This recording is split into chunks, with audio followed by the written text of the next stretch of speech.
Hello दोस्तों, I hope आप सभी बहुत अच्छे होंगे, स्वस्थ होंगे, मस्त होंगे और अपनी पढ़ाई को क्रमबद्ध तरीके से जारी रखे हुए होंगे। तो स्वागत है आप सभी का GK with Ayush study channel पर।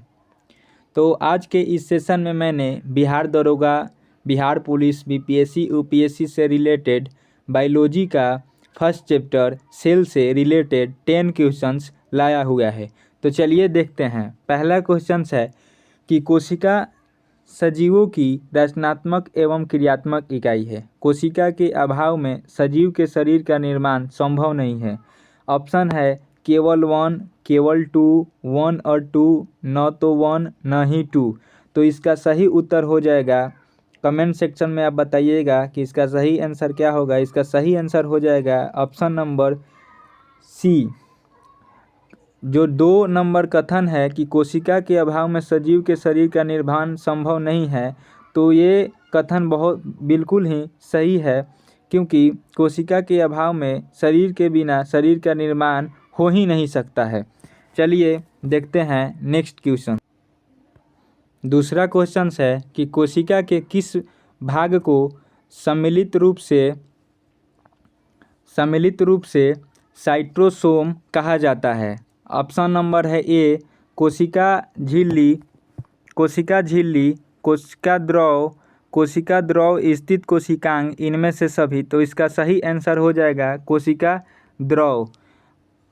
तीसरा क्वेश्चन है कि साइटोसोम के अंतर्गत निम्नलिखित में से एक शामिल नहीं है। ऑप्शन नंबर ए केंद्रक, ऑप्शन बी कोशिका झिल्ली, ऑप्शन सी कोशिका द्रव स्थित कोशिकांग, ऑप्शन डी इनमें से कोई नहीं। तो इसका सही आंसर हो जाएगा ऑप्शन नंबर ए केंद्रक।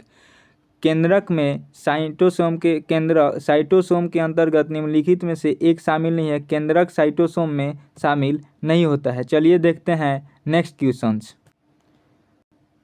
चौथा नंबर क्वेश्चन है कि कोशिका द्रव में स्थित जीवित रचनाएं जिनमें बढ़ने तथा विभाजन की क्षमता होती है उसे क्या कहा जाता है। ऑप्शन ए है ऑर्गेनॉइड्स, ऑप्शन बी है मेटाप्लास्ट, ऑप्शन सी है एर्गोसेप्टोप्लाज्म, ऑप्शन डी है जीव द्रव तंतु। तो इसका सही उत्तर हो जाएगा जीव द्रव इसका सही उत्तर हो जाएगा जीव द्रव तंतु। और जीव द्रव तंतु को इंग्लिश में प्रोटोप्लास्ट कहते हैं। साथियों, थोड़ा मेरा ये इस पे अभी हैंड राइटिंग नहीं बैठ रहा है, इसके लिए मैं क्षमा चाहता हूँ। चलिए क्वेश्चन देखते हैं 5 नंबर। निम्नलिखित में कौन सी कोशिकीय रचना ऑर्गेनॉइड्स नहीं है। तो इसका सही आंसर हो जाएगा माइक्रोट्यूबुलिस।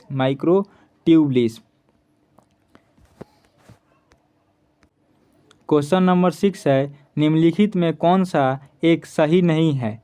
ऑप्शन ए है कोशिका का आकार एवं आकृति उसके कार्यों के अनुरूप होती है। ऑप्शन बी है कोशिकाओं की संख्या जीव के शरीर के आकार पर निर्भर करता है।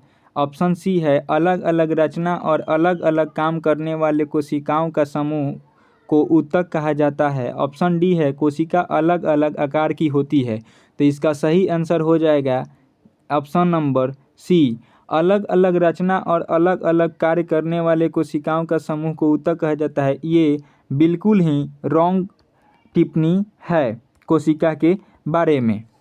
चलिए देखते हैं नेक्स्ट क्वेश्चंस।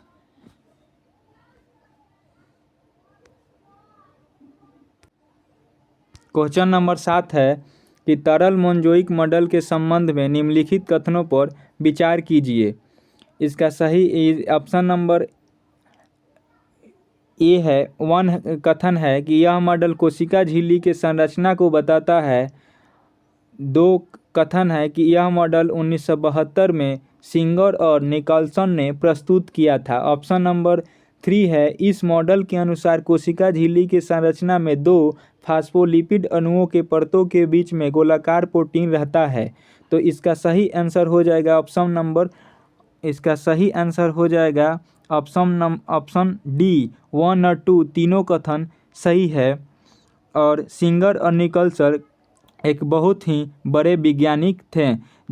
1972 में इन्होंने मोज़ेइक मॉडल के संबंध में ये कथन अपना प्रतिपादित किया था। तो चलिए देखते हैं नेक्स्ट क्वेश्चन। क्वेश्चन नंबर 8 है, कोशिका का कौन सा भाग माइक्रोबिलाई, सिलिया तथा फ्लैजिला जैसी संरचना का निर्माण करती है? तो इसका ऑप्शन नंबर ए है कोशिका झिल्ली, कोशिका भित्ति, अंतर्द्रव्य जालिका, राइबोसोम। तो इसका जो सही आंसर है, इसका सही आंसर हो जाएगा कोशिका झिल्ली। इसका सही आंसर हो जाएगा कोशिका झिल्ली। और 9 नंबर क्वेश्चन है कि प्रासरण की क्रिया किसके द्वारा संपन्न होती है?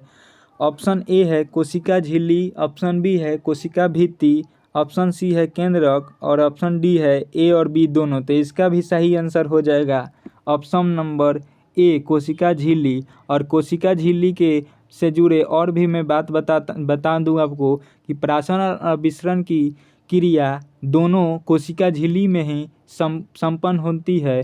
और तरल मोज़ेइक मॉडल सिंगर और निकलसन ने दिया था। कोशिका झिल्ली किसे कहते हैं? प्रत्येक कोशिका के चारों ओर बहुत ही पतली और जीवित, मुलायम तथा लचीली झिल्ली होती है जो कोशिका झिल्ली कहलाता है। और यह 15 एंगस्ट्रॉम मोटा होता है।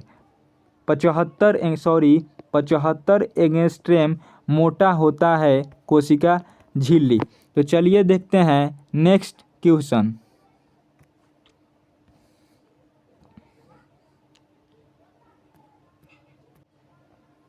तो आज के इस सेशन का लास्ट क्वेश्चन है 10 नंबर। कोशिका अंगक राइबोसोम के संबंध में कोशिका का कौन सा एक कथन सही नहीं है? राइबोसोम 2 प्रकार के होते हैं, 17S तथा 80S। 17S राइबोसोम प्रोकैरियोटिक में होते हैं तथा इसके 2 सब यूनिट ये होते हैं। तो इसका सही आंसर हो जाएगा option number D, ribosome protein तथा लिपिड के बने होते हैं।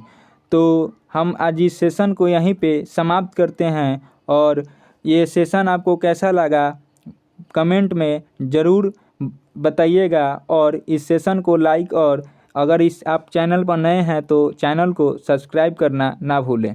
जय हिंद, जय भारत।